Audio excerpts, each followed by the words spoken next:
RS football ഫാമിന്റെ പുതിയ വീഡിയോയിലേക്ക് എല്ലാ മാന്യപ്രേക്ഷകർക്കും സ്വാഗതം. ഇന്ന് നമ്മൾ സംസാരിക്കാൻ പോകുന്നത് നമ്മൾ ഇതിന് മുമ്പ് ഇട്ടൊരു വീഡിയോ ഉണ്ട്. ഈ സീസണിൽ ഏത് ലീഗിലാണ് ട്രിപ്പിൾ നേടാനുള്ള ചാൻസ്? അതിൽ PSG, ബാഴ്സലോണ, ഇന്റർ മിലാൻ ഈ മൂന്ന് ടീമിനായിരുന്നു നമ്മൾ അതിനെക്കുറിച്ച് ചർച്ച ചെയ്തിട്ടുണ്ടായിരുന്നത്. പക്ഷേ ഇന്നലത്തെ തോൽവിയോട് കൂടിയിട്ട് ഇന്റർ മിലാന്റെ ട്രിപ്പിൾ എന്ന സ്വപ്നം, ഇൻസാക്കിയുടെ ട്രിപ്പിൾ എന്ന സ്വപ്നം അവസാനിച്ചിരിക്കുകയാണ്. അവർക്ക് സെമിഫൈനലിൽ AC മിലാനായിട്ടായിരുന്നു കളി ഉണ്ടായിരുന്നത്. ആ കളിയിൽ 3-0 തോറ്റു. അഗ്രിഗേറ്റിൽ 4-1. ഫസ്റ്റ് ലെഗ് മത്സരത്തിൽ 1-1 സമനിലയായിരുന്നു. അങ്ങനെ 3-0 ഇന്നലെ ദയനീയമായി ഇന്റർ മിലാൻ പരാജയപ്പെട്ടതോടുകൂടി ഇൻസാക്കിയുടെയും പിള്ളാരുടെയും ലൗതാറോ മാർട്ടിനസിന്റെയും ട്രിപ്പിൾ എന്ന സ്വപ്നം അവർക്ക് ഇല്ലാതായി. ഇനിയുള്ള ഒരു ചാൻസ് എന്ന് പറഞ്ഞാൽ ലീഗിൽ ഫസ്റ്റ് പൊസിഷനിൽ നിൽക്കുന്നത്, പക്ഷേ നെപ്പോളിയായിട്ട് സെയിം പോയിന്റ് 71 പോയിന്റാണ്. അടുത്ത മത്സരം റോമയായിട്ടാണ് ഇന്റർ മിലാൻ 27 വരുന്നത്. ഇതിനു മുമ്പ് കഴിഞ്ഞ ലീഗ് മത്സരത്തിലും ഇന്റർ മിലാൻ പരാജയപ്പെട്ടിരുന്നു. ഇപ്പോൾ ബയൺ മ്യൂണിക്കായിട്ട് സമനില, അതിനുശേഷം ബൊലഗാനായിട്ട് സമനില 1-0 തോറ്റു. ഇപ്പോൾ ഇന്റർ മിലാനായിട്ട് 3-0 പരാജയപ്പെട്ടു. ഇനി റോമ കഴിഞ്ഞാലാണ് 30-ാം തീയതി ചാമ്പ്യൻസ് ലീഗിൽ ബാഴ്സലോണ വരുന്നത്. AC മിലാനെ സംബന്ധിച്ചോളം പറയുകയാണെങ്കിൽ ഈ സീസണിൽ 9ാം സ്ഥാനത്താണ് അവർ ലീഗിൽ നിൽക്കുന്നത്. വളരെ ദയനീയമായ പരാജയങ്ങൾ ഏറ്റുവാങ്ങിക്കൊണ്ട് നിൽക്കുന്ന ടീമാണ്. പക്ഷേ ഇന്ററായിട്ടുള്ള കളിയിൽ 5 കളി കളിച്ചതിൽ 3 കളിയും AC മിലാനും ജയിച്ചത്, 2 കളി സമനില. ഇതൊരു അൺബീറ്റൺ ആണ് ഈ സീസണിൽ അവർ ഇന്ററിനെതിരെ നടത്തിക്കൊണ്ടിരിക്കുന്ന AC മിലാന്.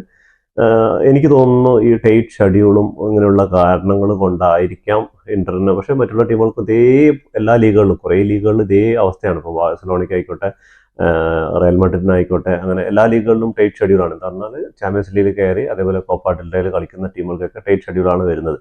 ഇപ്പോൾ 27 റോമയായിട്ട് കളിയുണ്ട്. അത് കഴിഞ്ഞാൽ 13 ബാഴ്സലോണയായിട്ട് കളി വരുന്നുണ്ട്. അപ്പോൾ ഇനി ഇന്റർ മിലാന്റെ തുടർന്നുള്ള പോക്ക് എങ്ങോട്ട്? അവർക്ക് മെയിനായിട്ട് ഇപ്പോൾ ഇമ്പോർട്ടൻ്റ് ആയി നോക്കുന്നത് ലീഗിലിപ്പോൾ ടൈറ്റ് ഷെഡ്യൂളാണ്. ഇനിയിപ്പോൾ 71 പോയിന്റായിട്ട് നെപ്പോളി ഇവരായിട്ടാണ്. ഗോൾ ഡിഫറൻസിൽ മാത്രമാണ് ഇന്റർ മിലാൻ മുകളിൽ നിൽക്കുന്നത്. ഇനി ആകെ ഉള്ളൊരു തുറപ്പിച്ചിട്ട് എന്ന് പറഞ്ഞാൽ ചാമ്പ്യൻസ് ലീഗുമാണ്. പക്ഷേ ലീഗിന്റെ കാര്യത്തിൽ കട്ടപ്പുറത്താണ്. പക്ഷേ ചാമ്പ്യൻസ് ലീഗ് ബാഴ്സലോണയായിട്ടാണ് കളി. അതും എന്താവും റിസൾട്ട്? ഇപ്പോൾ 2 കളി, ഒരു കളി സമനില, 2 കളി തോറ്റിട്ടാണ് ഇപ്പോൾ റോമയായിട്ട് ഏറ്റുമുട്ടാണ്. റോമയായിട്ട് കടുത്ത മത്സരിക്കുക. എന്താ കാരണം എന്ന് പറഞ്ഞാൽ റോമ നല്ല ഫോമിലാണ് ഇപ്പോൾ നിൽക്കുന്നത്. അൺബീറ്റൻ ആയിട്ട് വരുന്ന റോമയാണ്. അപ്പോൾ റോമയോട് കൂടി എങ്ങനെയും ജയിക്കാനും നോക്കുള്ളൂ. ജയിച്ചു കഴിഞ്ഞാൽ അവർക്ക് ചാമ്പ്യൻസ് ലീഗിൽ ഒരു കോൺഫിഡൻറ്റ് കിട്ടാനുണ്ടാവുള്ളൂ. ചാൻസ് എന്താണെന്ന് പറഞ്ഞാൽ ബാഴ്സലോണയാണ് അവിടെ എതിരാളിയത്. അതും എവേ മത്സരമാണ് വരാൻ പോകുന്നത്. അപ്പോൾ ഇനി അടുത്ത ടീം വരുന്നതെന്ന് പറഞ്ഞാൽ ബാഴ്സലോണയാണ്. ബാഴ്സലോണ ഇപ്പോൾ ലീഗിൽ റയൽ മാഡ്രിഡായിട്ട് 4 പോയിന്റ് വ്യത്യാസം ഇങ്ങനെ ഫോളോ ചെയ്തുകൊണ്ടിരിക്കുകയാണ്. അത് മുന്നോട്ട് പോയിക്കൊണ്ടിരിക്കുകയാണ്. റയലും തോൽക്കുന്നില്ല, ബാഴ്സയും തോൽക്കുന്നില്ല, ഒരു സമനില ആവുന്നില്ല, ഇവിടെയും സമനില ആവുന്നില്ല, അങ്ങനെ പോയിക്കൊണ്ടിരിക്കുകയാണ്. അപ്പോൾ ഇനി ചാമ്പ്യൻസ് ലീഗിൽ ഇന്റർ മിലാനാണ് എതിരാളികൾ ബാഴ്സയ്ക്ക്.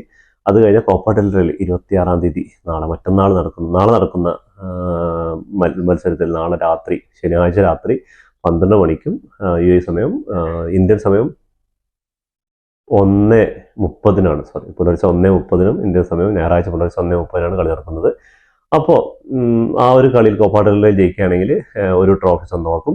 പിന്നെ ഉള്ളത് ലീഗാണ്. ലീഗിൽ റയലിനേക്കാളും 4 പോയിന്റ് വ്യത്യാസമുണ്ട്. ഇനി ഒരു 5 കളി എങ്ങാനും ലീഗിൽ ജയിച്ചു കഴിഞ്ഞാൽ ബാഴ്സയ്ക്ക് സ്പാനിഷ് ലീഗ് സ്വന്തമാക്കാൻ പറ്റും. പിന്നെയുള്ള ചാമ്പ്യൻസ് ലീഗാണ്. അങ്ങനെ അത് മൂന്നും ഒരു 8-9 മത്സരങ്ങളോളം ജയിക്കുകയാണെങ്കിൽ ഈ സീസണിൽ ചാമ്പ്യൻസ് ലീഗ് അടക്കം ഹാട്രിക് ട്രിപ്പിൾ എന്ന സ്വപ്നം ബാഴ്സലോണ സ്വന്തമാക്കും. അതിന് മെയിൻ ചുക്കാൻ പിടിക്കുന്ന ആളെന്ന് പറഞ്ഞാൽ ഹാൻസി ഫ്ലിക്കാണ്. അതിൽ ഉള്ള എന്താന്ന് പറഞ്ഞാൽ എവിടെ കിടക്കുന്ന ഒരു ടീമിനെ എവിടെ വരെ എത്തിച്ചു അത് നോക്കണം. പൈസ ഇല്ല, ഒരു പിണ്ണാക്കും ഇല്ലാതെ നിന്നൊരു ടീം, കുറേ പ്രശ്നങ്ങളുടെ അടിയിൽ നിൽക്കുന്ന ഒരു ടീമിനെ കൊണ്ടുവന്നിട്ട് ഇവിടെ വരെ എത്തിക്കണമെങ്കിൽ, അപ്പോൾ ഇനിയിപ്പോൾ ഈ സീസണിൽ ഇപ്പോൾ 3 ട്രോഫി അടിച്ചില്ലെങ്കിലും ആരാധകർക്ക് ഒരു പ്രതീക്ഷയുണ്ട്. ഇനി അടുത്ത വരുന്ന സീസണുകളിൽ ഈ ചങ്ങായി എന്തെങ്കിലുമൊക്കെ അടിക്കുന്നുള്ളത്. ആ ഒരു പ്രതീക്ഷ മാത്രം മതി ബാഴ്സ ഫാൻസിന് ഈ ഒരു സീസൺ അവസാനിപ്പിക്കാൻ. പക്ഷെ വിട്ടുകൊടുക്കില്ല. അങ്ങനെയുള്ള കുറച്ച് പോരാളികളായിട്ടാണ് ഹാൻസി ഫ്ലിക്ക് ഇറങ്ങുന്നത്. പിന്നെ അടുത്ത ഏറ്റവും ചാൻസ് ട്രിപ്പിൾ അടിക്കാനുള്ള ചാൻസ് PSG-ക്കാണ്. ലൂയിസ് എൻറിക്കിന്റെ കീഴിൽ PSG അതിഭീകര ഫോമിലാണ്. ചാമ്പ്യൻസ് ലീഗിലൊക്കെ കുറേ മത്സരങ്ങൾ തോറ്റുണ്ടെങ്കിലും ലീഗ് 1 അവർ ഓൾറെഡി നേടിക്കഴിഞ്ഞു. ഇനിയുള്ളത് കോപ്പ ഡെൽ ഫ്രാൻസ് ആണ്. അതിൽ ഫൈനലിൽ എത്തി നിൽക്കുന്നുണ്ട്. അടുത്ത മാസമാണ് ഫൈനൽ നടക്കുന്നത്. പിന്നെ ചാമ്പ്യൻസ് ലീഗ് അടുത്ത മത്സരമാണ് ആഴ്സണലായിട്ട് ജയിച്ചു കഴിഞ്ഞാൽ പിന്നെ ഫൈനലിൽ ഇന്റർ മിലാൻ ബാഴ്സലോണ വിജയിയാണ് എത്തിക്കുക.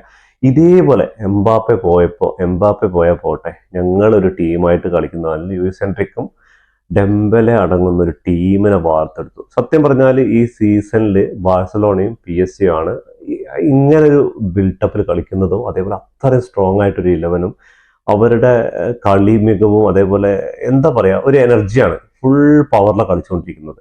അപ്പോൾ ഏറ്റവും കൂടുതൽ ചാൻസ് ഞാൻ ഇപ്പോഴും കൽപ്പിക്കുന്നത് PSG-ക്കാണ്. അതിന് തൊട്ട് പിന്നാലെ ബാഴ്സയുണ്ട്. ഇനിയിപ്പോൾ ഈ രണ്ട് ടീമുകൾക്കാണ് ചാൻസ് ഉള്ളത്.